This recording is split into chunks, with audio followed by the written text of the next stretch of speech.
लेकिन ये ठीक है आप उनको दीपक जी, आपने सरकार का पक्ष सुना और आप लगातार यूं ही सरकार पर सवाल भी उठा रहे हैं। सबसे पहला सवाल आपसे यही बनता है कि जब किसान सड़कों पर उतरे तब विपक्ष कहां गया? तब विपक्ष ने क्यों साथ नहीं दिया किसानों का?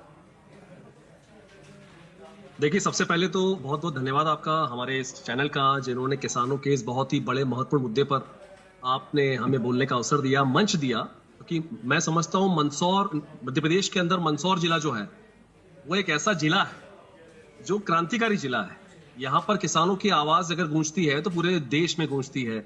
मैं हमारे हिम्मत भैया को ये चीज कहना चाहूंगा, वो बड़ी क्रांतिकारी बातें कर रहे थे और मेरा उनसे ये पूछना है कि क्या 2100 रुपए, 2200 रुपए और बीच में कुछ दिन पहले तो 1800 रुपए क्विंटल तक हमारा गेहूं बिका, और बात कर रहे हैं एमएसपी की। तो मेरा आपसे कहना है कि एमएसपी जब सरकार ने तय करी 2600 रुपए, 25 रुपए, जब 2585 रुपए तो केंद्र सरकार दे रही है, 40 रुपए राज्य सरकार दे रही है। हमने मांग करी थी, हमारे कांग्रेस के नेताओं ने मांग करी थी, आदरणीय जीतू पटवारी जी ने, हमारे उमंग सिंगार जी ने, कि 3000 रुपए प्रति क्विंटल गेहूं का दाम होना चाहिए। क्या सरकार इसमें इसकी लाइन को भी छू पाई? आज मंदसौर जिले के अंदर आप ही की खबर है 2700 तो ठीक है, 2100 रुपए में गेहूं बिक रहा है मंदसौर में। मंदसौर जिले के गांव नीमच, मंदसौर जिले के गांव सीतामऊ, हमारा तो सीतामऊ क्या मंडी के जब हालात है, किसान मंदसौर धरने पर मंडी के बैठे ये हुए हालात है। हैं, जब और किसान आपको एक लगातार बहुत बड़ी खबर आंदोलन दे, कर रहे हैं, तो क्या विपक्ष उनके साथ नजर आया? क्या विपक्ष ने कोई सरकार के लिए कोई पहल की? क्यों नहीं करी? हम लोग तो लड़ रहे हैं जमीन पर, आप जानकारी लीजिए। हम लोग धरातल पर लड़ रहे हैं किसानों के लिए। हम लोग कृषि उपज मंडी जाकर के लड़ते हैं, हम लोग सड़क पे आकर के लड़ते हैं, हम लोग मांग करते हैं। हमारी जिला कलेक्टर महोदया से भी हमने मांग करी इस विषय में लेकर। आपको एक जानकारी देना चाहूंगा कि हमारे यहाँ पर जब मध्य प्रदेश 14 मार्च का एक लेटर है मध्य प्रदेश कृषि विभाग का, कृषि विपणन बोर्ड का, कि अभी मार्च का समय है, किसानों को सोसाइटियां भरना है, लेकिन छुट्टी के दिन भी मंडी चालू रहना चाहिए। लेकिन उसके बावजूद हमारे यहाँ 10 दिन से छुट्टियां हैं साहब, 10 दिन से छुट्टियां हैं। किसान कहां जाएगा? अपने गेहूं के समर्थन मूल्य की बात तो बहुत ही दूर रह गई, जब वो व्यापारी के पास अपना माल लेके जा रहा है उसी समय बैंकों की छुट्टियां हैं। अब कल 28 तारीख है, सोसाइटी के भरने की अंतिम तारीख है मैम। तो मुझे आप ये बताइए, आदरणीय हिम्मत भैया से मैं पूछूंगा कि कहां गया वो हमारा एमएसपी का एक बहुत बड़ा मुद्दा, जिसको लेकर भाजपा कहती है कि हमने ये किया, हमने वो किया, हमने कृषि विभाग को ये कर दिया, हमने किसानों को माला माल कर दिया। मुझे तो आश्चर्य की बात यह लगती है कि शिवराज सिंह चौहान, जो हमारे पूर्व मुख्यमंत्री रहे, अभी वर्तमान कृषि मंत्री हैं, वो कह रहे हैं कि किसानों की आमदनी 8 गुना बढ़ गई। मेरे ख्याल से मंदसौर में ही आ जाए तो उन्हें मालूम पड़ जाए कितनी गुना बढ़ी है। कि पूरी साल भर किसान मेहनत करता है, ठीक है, और लेकिन जब बात फसल बेचने की आती है तब उसको सही दाम नहीं मिल पाते हैं। किसान जो है लगातार फिर आत्महत्या तक कर लेते हैं। कौन जिम्मेदारी लेगा इसकी? एकमात्र भारतीय जनता पार्टी वो पार्टी है जिन्होंने किसानों के लिए सोचा है और किसानों के करके दिखाया है। किसान क्रेडिट अगर सोचा है सर, अगर किया है तो जमीनी हकीकत में क्यों नहीं नजर आ रहा? वो क्यों फिर भी किसान धरना कर रहे हैं? गेहूं का भरपूर दाम देने का काम में भारतीय जनता पार्टी पहली पार्टी है जो भारतीय जनता पार्टी किसानों के हित में सोचकर उनके लागत के रूप में पूर्ण रूप से उनको गेहूं का लागत मूल्य मिले, फसलों लागत मूल्य मिले, इसके लिए भारतीय जनता पार्टी एक बार ऐसी पार्टी सोचती है और काम करके दिखाती है। दीपक जी कुछ कहना चाह रहे हैं?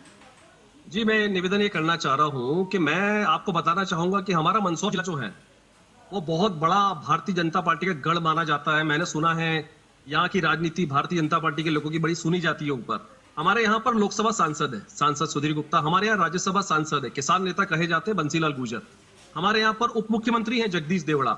लेकिन इनमें से एक भी व्यक्ति ने एमएसपी को लेकर के, किसानों की एमएसपी को लेकर के न विधानसभा में आवाज उठाई, न लोकसभा में आवाज उठाई। तो मेरा आपसे ये कहना है, आपकी जानकारी में जरूर होगा लेकिन फिर भी मैं बताना चाहूंगा, हमारे आदरणीय हिम्मत भैया इस चीज को लेकर बढ़कर तारीफ कर रहे हैं कि इनकी भारतीय जनता पार्टी की सरकार ने ये किया वो किया। मैं तो सिर्फ इतना पूछना चाहता हूं कि क्या इन्होंने इनके घोषणा पत्र का पालन किया? 2023 में इन्होंने कहा था इनके घोषणा पत्र में कि 2700 रुपए किया जाएगा, क्या किया? इन्होंने धान को लेकर के कहा था 3100 रुपए प्रति क्विंटल किया जाएगा, क्या करा? इनकी कथनी और करनी में कितना अंतर है यह कहने की आवश्यकता ही नहीं है।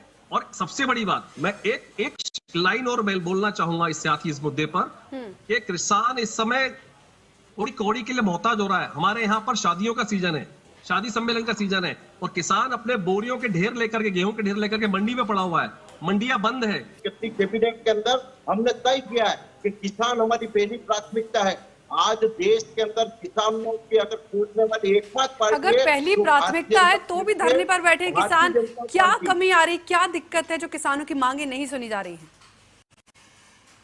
ये किसान दुखी नहीं है, ये कांग्रेस दुखी है। वो कांग्रेस एक मायाजाल खड़ा कर किसानों को दुखी बनकर काम करती है। मैं उदाहरण दे रहा हूँ आपके चैनल के सर, माध्यम सवाल से। आपसे कुछ और ही किया गया है, आप तो राजनीति कर रहे हैं। किसानों की की आपके क्या सुझाव हैं सरकार के लिए, क्या करना चाहिए सरकार को किसानों के लिए? देखिए, सबसे बड़ा जख्म जो है आज भारतीय जनता पार्टी की सरकार ने हमारे किसानों पे लगाया, वो जख्म ये लगाया कि आज के अखबारों में इन्होंने बिजली दरों की एक नई सूची जारी करी। उसमें इन्होंने रेट बढ़ा दिए, 200 यूनिट के 1400 से बढ़ाकर 1500 कर दिए गए, 400 यूनिट के 3100 से बढ़ाकर 3340 रुपए कर दिए गए।